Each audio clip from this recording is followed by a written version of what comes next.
Hey guys, in this video I will show you how you can fix error while communicating with Rocket League servers. So the first step, what I suggest to do here, if you are on console or on PC, try to restart the game and restart your console, your PC with the router as well. Maybe limit some devices on router and then try again and look if the problem persists or not.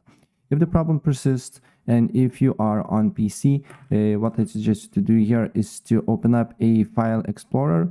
And once you open up that explorer, go to documents, and on documents you should see my games.